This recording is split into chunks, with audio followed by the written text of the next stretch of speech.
الحمد لله رب العالمين، والصلاة والسلام على سيد الأنبياء والمرسلين. أما بعد فأعوذ بالله من الشيطان الرجيم.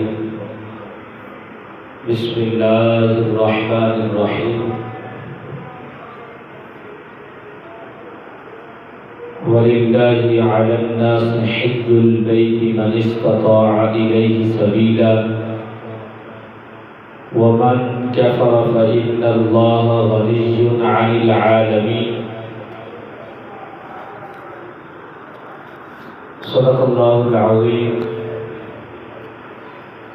إن الله وملائكته يصلون على النبي يا أيها الذين آمنوا صلوا عليه وسلموا تسليما. درود پاک مل کے پڑھ لیں. الصلاة والسلام عليك يا رسول الله وعلى آلك وأصحابك يا حبيب الله. الصلاة والسلام عليك يا نبي الله وعلى آلك وأصحابك يا خاتم النبيين. مولاي صل وسلم دائما أبدا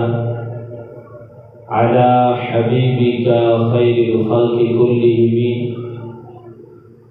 منزه عن شريك في محاسنه فجوهر الحسن فيه غير منقسم. مولاي صل وسلم دائما أبدا على حبيبك خير الخلق كلهم. احباب وقار حضور اکرم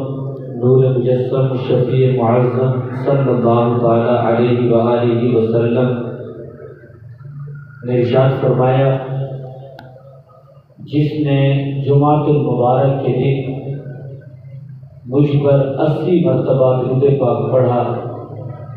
تو اللہ تبارک و تعالی اس کے 80 سال کے گناہ معاف فرما دے گا. آج جمعۃ المبارک ہے تو 80 مرتبہ زیادہ ٹائم نہیں لگتا ہے. پیارے آقا کا فرمان ہے، جو 80 مرتبہ مجھ پر جمعۃ المبارک کے دن درود پاک پڑھتا ہے اللہ تعالیٰ اس کے 80 سال کے گناہ معاف فرما دیتا ہے. تو اللہ تعالیٰ ہم سب کو حضور اکرم صلی اللہ تعالیٰ علیہ وآلہ وسلم کی ذات پر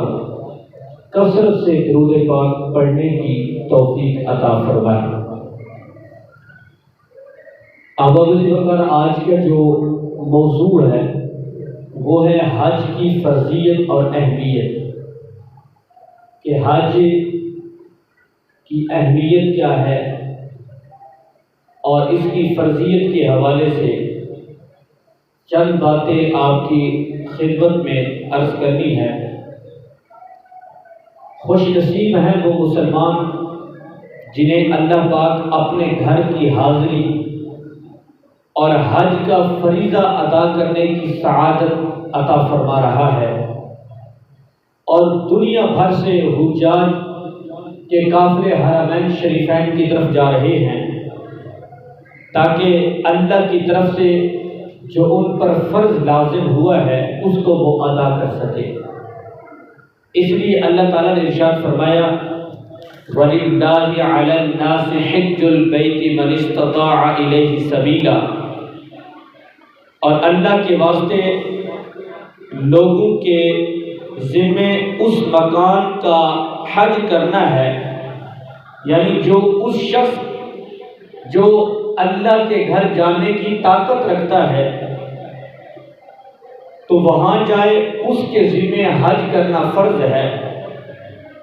اور جو شخص منکر ہو تو اللہ تعالیٰ تمام جہان والوں سے غنی ہے. اس آیات مبارکہ سے معلوم ہوا کہ مسلمانوں پر جو استطاعت رکھتے ہیں، طاقت رکھتے ہیں، جو صاحب نصاب ہیں، جن کے پاس اتنی وسعت ہے کہ وہ حج پہ جا سکتے ہیں، تو اللہ تعالیٰ ارشاد فرمائے ایسے لوگوں پر حج کرنا ضروری ہے، اور جو طاقت رکھنے کے باوجود حج پہ نہیں جاتے، منکر ہیں، انکار کر رہے ہیں، تو اللہ تعالیٰ فرماتا ہے اللہ تعالیٰ تمام جہان والوں سے غنی ہے، بے پرواہ ہے۔ تو حج جو ہے اسلام کے جو 5 ارکان ہیں ان میں سے ایک حج بھی ہے۔ رسول اکرم نور مجسم شفیع معظم صلی اللہ تعالیٰ علیہ وآلہ وسلم نے ارشاد فرمایا بنی الاسلام علی 5، فرمایا اسلام کی بنیاد 5 چیزوں پر ہے۔ آج ہم بھی مسلمان ہیں تو مسلمان کی جو بنیاد ہے وہ 5 چیزیں ہیں۔ پہلی حضور اکرم صلی اللہ علیہ وسلم ارشاد فرمایا شہادت اللہ الہ الا اللہ وان محمد رسول اللہ صلی اللہ تعالیٰ علیہ وسلم۔ پیارے آقا صلی اللہ علیہ وسلم ارشاد فرمایا جو اسلام کی بنیادوں میں سے سب سے پہلی چیز ہے وہ ہے لا الہ الا اللہ محمد رسول اللہ، یعنی کلمہ شہادت اسلام کی بنیادی چیزوں میں سے سب سے پہلی چیز کلمہ شہادت ہے۔ جو اللہ اور اس کے رسول پر ایمان لایا تو فرمایا یہ اسلام کی پہلی بنیاد ہے۔ اور دوسری حضور اکرم صلی اللہ علیہ وسلم ارشاد فرمایا وَإِقَامِ الصَّلَاةِ، فرمایا مسلمان ہو گیا ہے۔ اب یہ نہیں ہے کہ مسلمان ہونے کے بعد باقی معاملات نہیں ہے، اس کے مسلمان ہونے کی دوسری جو بنیاد ہے فرمایا وَإِقَامِ الصَّلَاةِ، نماز کو قائم کرنا ہے۔ 5 وقت کی نماز اللہ تبارک و تعالیٰ نے اپنے محبوب علیہ السلام کی امت پر فرض فرمائی ہے، تو فرمایا کلمہ طیبہ کے بعد دوسری جو چیز مسلمانوں پہ فرض ہے وہ نماز ہے۔ اور تیسری پیارے آقا نے فرمایا وَإِيتَاءِ الزَّکَاۃ، زکوٰۃ کو ادا کریں، کہ جو صاحب نصاب ہیں، جو اپنی زمین سے چیزوں کو بیکتے ہیں، فصل لے کر آتے ہیں، تو ان میں سے بھی زکوٰۃ ہوتی ہے۔ فرمایا جو اللہ کی راہ میں زکوٰۃ دیتا ہے وہ اسلام کی تیسری بنیاد پہ وہ عمل کر رہا ہے۔ اور چوتھی پیارے آقا صلی اللہ علیہ وسلم نے فرمایا والحج، فرمایا اللہ کے گھر کا حج ادا کرنا، کہ جس کو اللہ نے طاقت دی ہے تو وہ اللہ کے گھر حج کرنا اس پہ فرض ہے۔ اور پیارے آقا نے فرمایا 5ویں چیز جو مسلمان کے لیے ضروری ہے فرمایا وصوم رمضان، فرمایا رمضان کے روزے رکھنا۔ تو پیارے آقا صلی اللہ علیہ وسلم نے اس حدیث مبارکہ میں ارشاد فرمایا کہ اسلام کی بنیادوں میں سے ایک چیز حج بھی ہے، کہ جو حج کی استطاعت رکھتا ہے، طاقت رکھتا ہے، وہ حج ادا کرے۔ اس پر اس کو ثواب کیا ملے گا، اس کو اجر کتنا ملے گا؟ جو اللہ کی راہ میں اللہ کے حکم پر، اس کے پیارے حبیب صلی اللہ تعالیٰ علیہ وسلم کے حکم پر اللہ کے گھر کا حج کرنے کے لیے جاتا ہے، جیسے قافلے ابھی جاری بھی ہیں، حج کے لیے جا رہے ہیں، وہ خوش نصیب ہیں کہ جو اللہ کے گھر کے لیے حج ادا کرنے کے لیے اللہ کی رضا کی خاطر اللہ کے محبوب صلی اللہ علیہ وسلم کے حکم پر عمل کرنے کے لیے جا رہے ہیں، وہ خوش نصیب ہیں۔ حدیث مبارکہ میں آتا ہے، حضرت ابو ہریرہ رضی اللہ تعالیٰ عنہ بیان کرتے ہیں سئل النبی صلی اللہ تعالیٰ علیہ وسلم، پیارے آقا صلی اللہ علیہ وسلم سے پوچھا گیا یا رسول اللہ صلی اللہ تعالیٰ علیہ وسلم ای الاعمال افضل، اعمال میں سب سے افضل کیا چیز ہے، کہ ہم کون سا عمل کریں جو سب سے افضل ہو؟ تو پیارے آقا صلی اللہ تعالیٰ علیہ وسلم نے ارشاد فرمایا ایمان باللہ ورسولہ، فرمایا اللہ اور اس کے رسول پر ایمان لانا یہ سب سے افضل عمل ہے۔ یعنی اللہ کے محبوب صلی اللہ تعالیٰ علیہ وسلم آپ پر ایمان لائے، اللہ پر ایمان لائے، پیارے آقا نے فرمایا یہ عمل سب سے افضل ہے۔ پھر صحابی کہتے ہیں قیل ثم ماذا، یا رسول اللہ اس عمل کے بعد مسلمان تو ہم ہو گئے ہیں، اس عمل کے بعد سب سے افضل عمل کون سا ہے؟ تو حضرت ابو ہریرہ رضی اللہ عنہ فرماتے ہیں، پیارے آقا نے فرمایا قال جہاد فی سبیل اللہ، فرمایا اللہ کی راہ میں جہاد کرنا یہ دوسرے نمبر پہ سب سے افضل عمل ہے، کہ اللہ کی راہ میں اپنی جان کو قربان کر دیں، اللہ کی راہ میں اپنے آپ کا نذرانہ پیش کر دیں۔ پیارے آقا نے فرمایا یہ سب سے افضل عمل ہے۔ وہ صحابی نے عرض کیا یا رسول اللہ قیل ثم ماذا، اس کے بعد یا رسول اللہ صلی اللہ علیہ وسلم کون سا عمل افضل ہے؟ تو پیارے آقا صلی اللہ علیہ وسلم نے فرمایا حج مبرور، فرمایا حج مبرور جو ہے یہ سب سے افضل عمل ہے۔ حج تو ہے، حج مبرور کیا ہے؟ یعنی حج ادا کرنا یہ افضل عمل ہے، اور ساتھ ہی پیارے آقا نے فرمایا حج بھی ایسا ہو جو مبرور ہو۔ اب حدیث پاک میں آتا ہے کہ حج مبرور کسے کہتے ہیں؟ فرمایا وہ حج جس کے دوران کوئی بندہ گناہ نہ کرے، وہ حج مبرور ہوتا ہے۔ اسی طرح فرمایا حج مبرور وہ ہے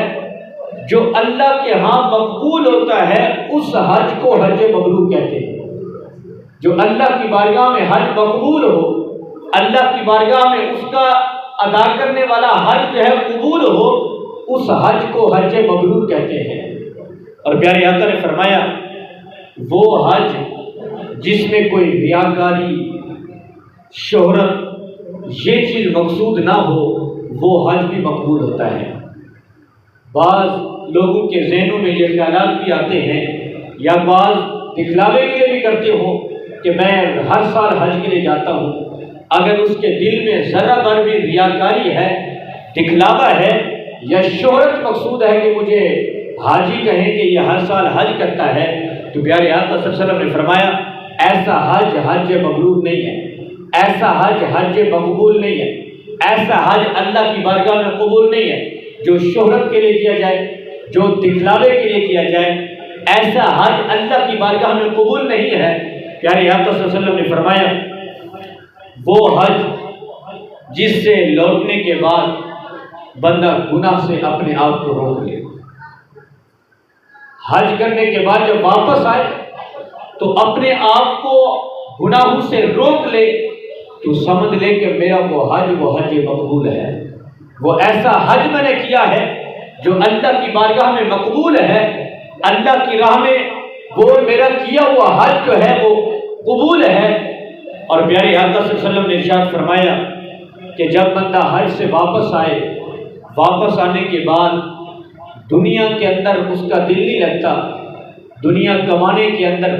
بلکہ اس کو آخرت کے سلسلے میں دلچسپی رہتی ہے، آخرت کی فکر رہتی ہے، اور آخرت کے لیے وہ نیکیاں اکٹھے کرتا رہتا ہے،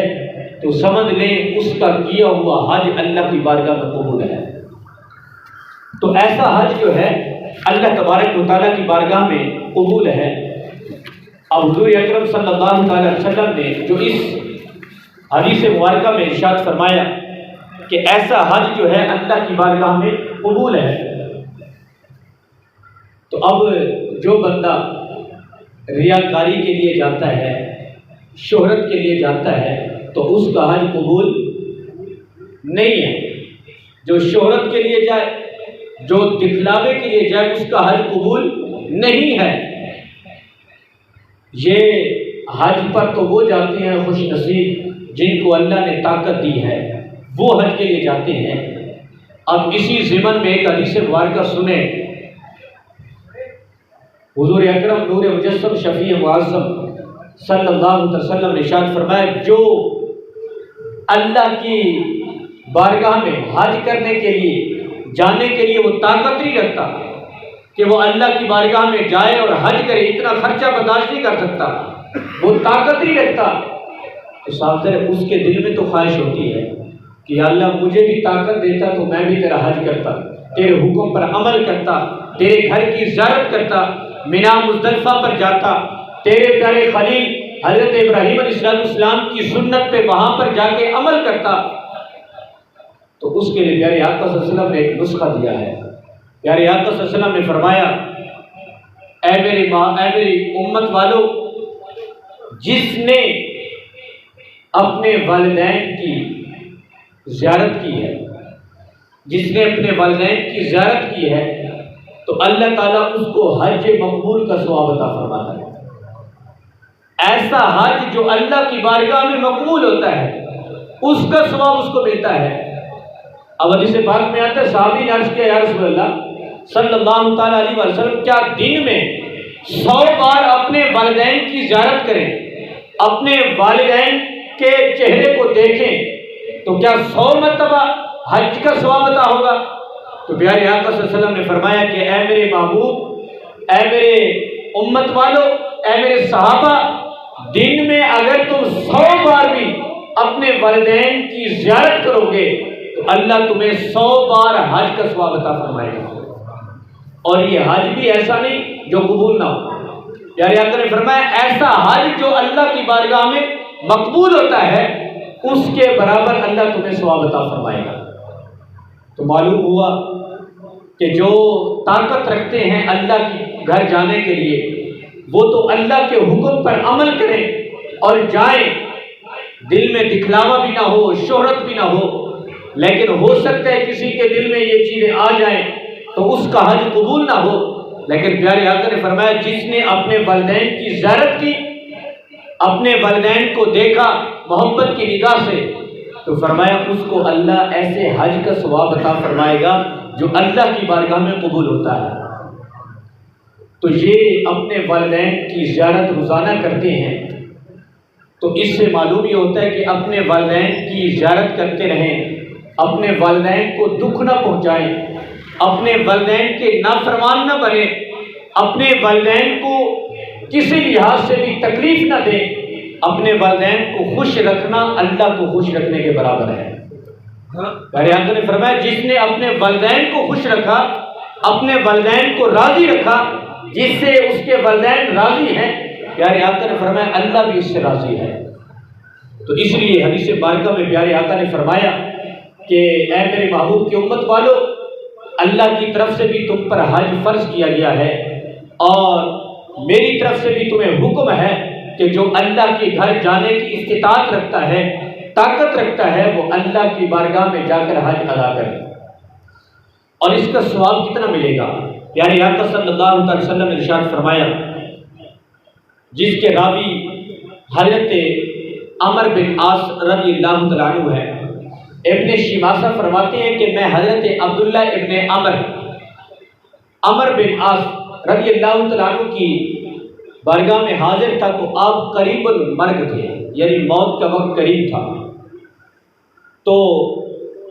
ابن شماسہ کہتے ہیں میں حضرت عمر بن عاص کی خدمت میں آیا تو آپ کافی دیر روئے،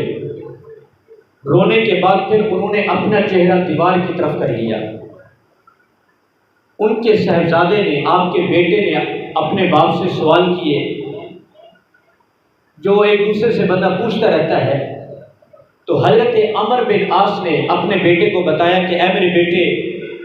میں اسلام قبول کرنے کی تمہیں کہانی سناتا ہوں کہ جب اللہ تبارک و تعالیٰ نے میرے دل کو نور ایمان سے منور فرمایا کہ میں دل میں آیا کہ میں اسلام لے آؤں، تو میں پیارے آقا صلی اللہ علیہ وسلم کی خدمت میں حاضر ہوا اور عرض کی یا رسول اللہ صلی اللہ علیہ وسلم اپنا ہاتھ آگے کریں، میں آپ کے ہاتھ پہ ہاتھ رکھ کے بیعت کرتا ہوں، میں آپ پر ایمان لے آتا ہوں۔ حدیث پاک میں آتا ہے حضرت عمر بن عاص خود فرماتے ہیں حضور نے اپنا ہاتھ آگے فرمایا۔ جب پیارے آقا صلی اللہ علیہ وسلم نے اپنا ہاتھ آگے فرمایا تو کہتے ہیں پھر میں نے اپنا ہاتھ پیچھے کھینچ لیا۔ تو آپ صلی اللہ علیہ وسلم نے فرمایا کہ اے عمر تجھے کیا ہوا ہے،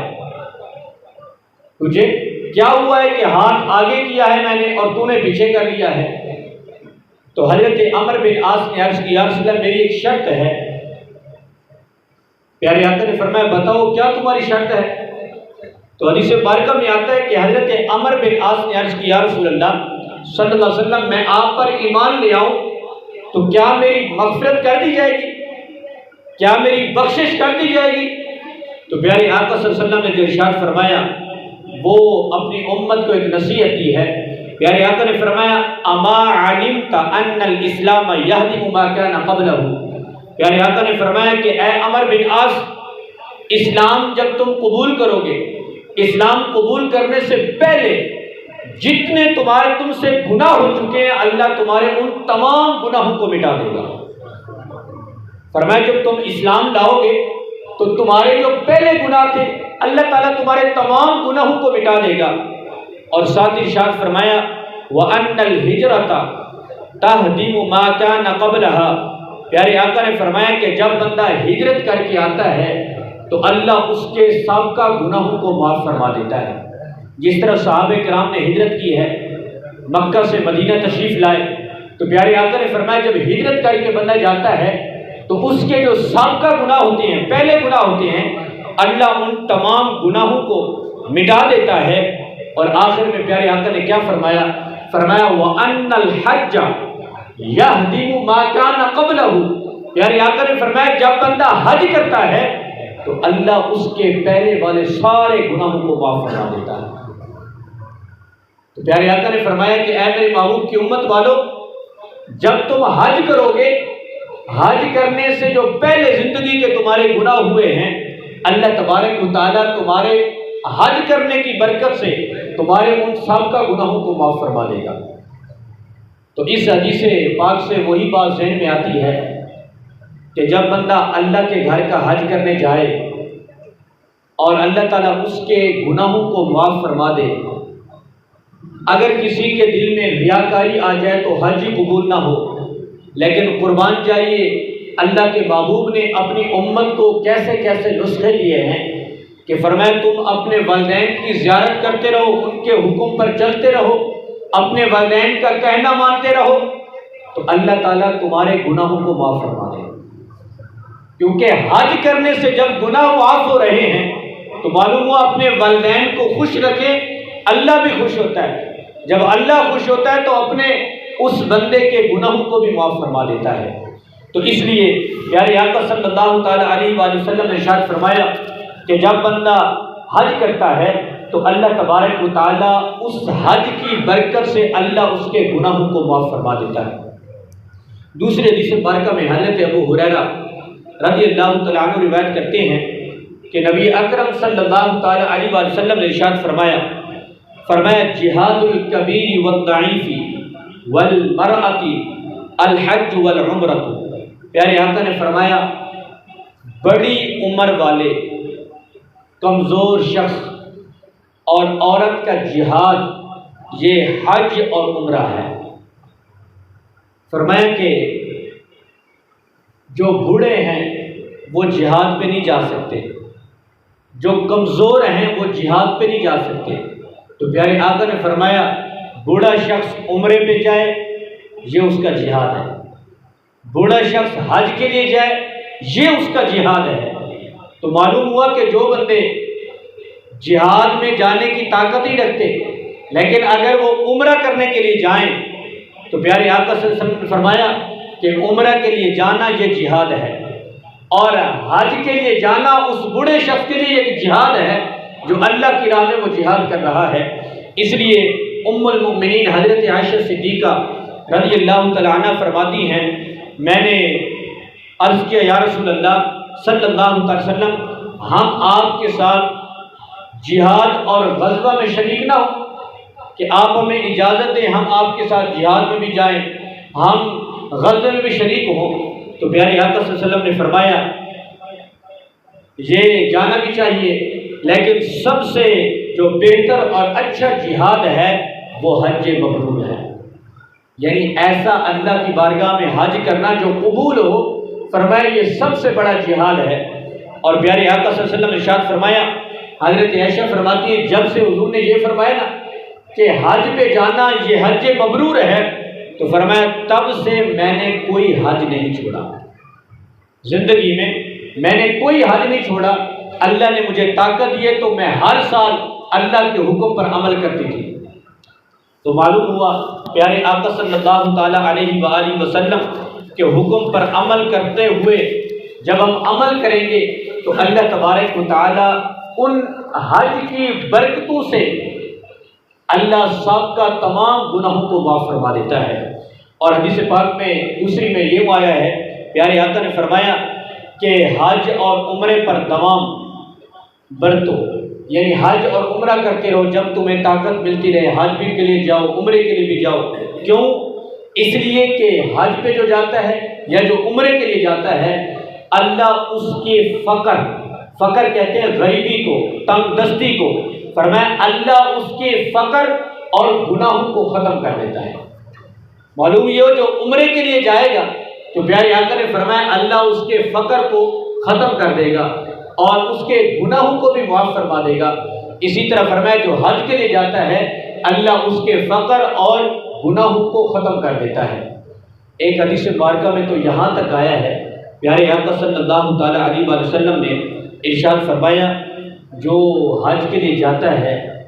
جب وہ واپس آتا ہے تو ایسے گناہوں سے دھل کے آتا ہے جیسے وہ ابھی ماں کے پیٹ سے نکلا ہو۔ ابھی ماں کے پیٹ سے نکلا ہو تو جب بندہ ماں کے پیٹ سے نکلتا ہے تو اس وقت اس کے کوئی گناہ نہیں ہوتے۔ یہ تو جب بڑا ہوتا ہے پھر اللہ کی شیطان کے پیچھے چلتے ہوئے اللہ کی نافرمانیاں کرتا ہے، تب ہمارے نام اعمال میں گناہ لکھے جاتے ہیں۔ تو پیارے آقا نے فرمایا کہ جب بندہ حج کے لیے جاتا ہے اللہ کی رضا کی خاطر اور استطاعت بھی رکھتا ہے، وہاں جا کر کوئی گناہ بھی نہیں کرتا، جب واپس لوٹتا ہے تو اللہ اس کے سارے گناہوں کو معاف فرما دیتا ہے۔ اور پیارے آقا صلی اللہ تعالیٰ علیہ وآلہ وسلم نے ارشاد فرمایا جو حج کے لیے جاتے ہیں ان کے لیے پیارے آقا صلی اللہ علیہ وسلم نے دعائیں دی ہیں، ان کو دعاؤں سے نوازا ہے جو حج کے لیے جاتے ہیں۔ پیارے آقا نے کیا فرمایا؟ پیارے آقا صلی اللہ علیہ وسلم نے فرمایا حج اور عمرہ کرنے والے اللہ تعالیٰ کے مہمان ہیں۔ جو حج کے لیے جاتے ہیں، جو عمرہ کرنے کے لیے جاتے ہیں، پیارے آقا صلی اللہ علیہ وسلم نے فرمایا وہ اللہ کے مہمان ہیں اور اللہ تعالیٰ ان کی مانگ ان کو عطا فرماتا ہے، کیونکہ جب بندہ مہمان بن کے جاتا ہے اللہ سے جو مانگتا ہے اللہ اس کو وہ عطا فرماتا ہے۔ اور پیارے آقا نے فرمایا کہ اللہ کی بارگاہ میں جب وہ دعائیں مانگتا ہے اللہ ان کی دعاؤں کو قبول کرتا ہے۔ اور پیارے آقا نے فرمایا ان کی اللہ تعالیٰ سفارش بھی قبول کرتا ہے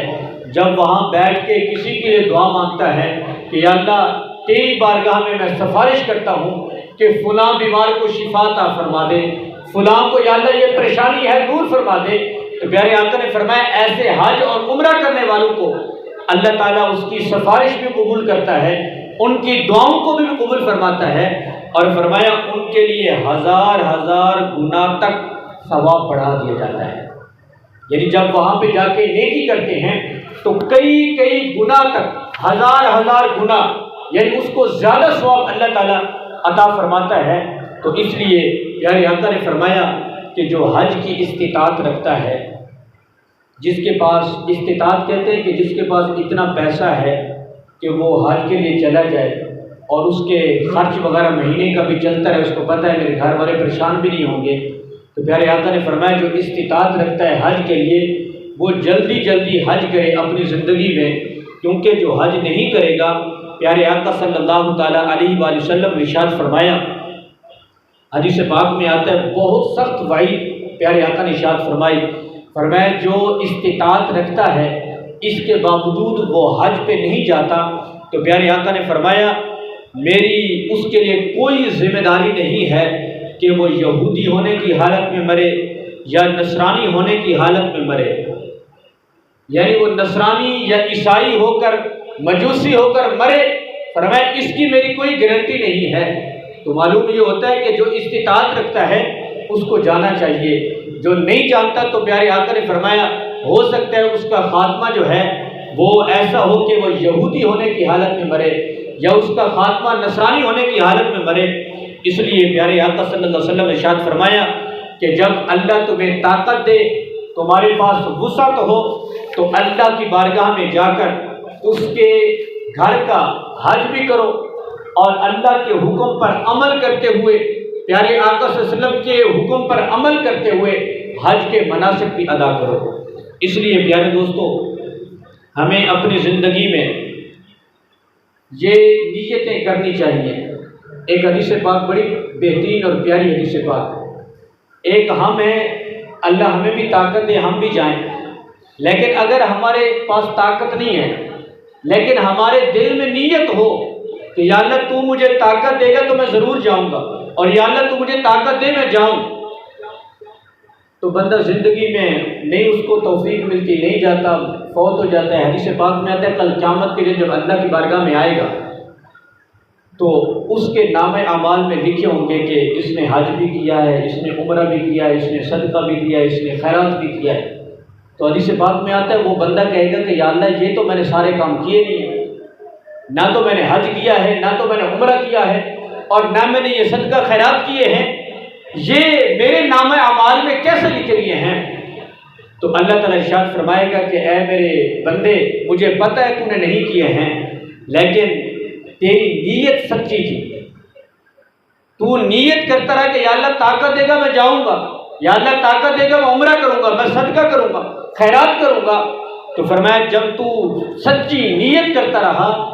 تو ان نیت کی وجہ سے تیرے نام اعمال میں حج بھی، عمرہ بھی، صدقہ بھی، یہ سارے نام اعمال، نیک عمل جو ہیں تیرے نام اعمال کے اندر لکھے گئے ہیں۔ تو معلوم ہوا اس حدیث مبارکہ سے کہ ہمیں نیت کرنی چاہیے، ہر وقت یہی دل کے اندر خواہش ہو اور تڑپ ہو کہ یا اللہ ہمیں حج کی توفیق دے، یا اللہ ہمیں عمرے کی توفیق دے، یا اللہ ہم تیرے گھر اور تیرے محبوب صلی اللہ علیہ وسلم کے روضے کا دیدار کریں، ان کو دیکھیں۔ جب یہ تڑپ ہے، اگر نہیں جا سکتا تو انشاءاللہ اس کا ثواب اس کے نام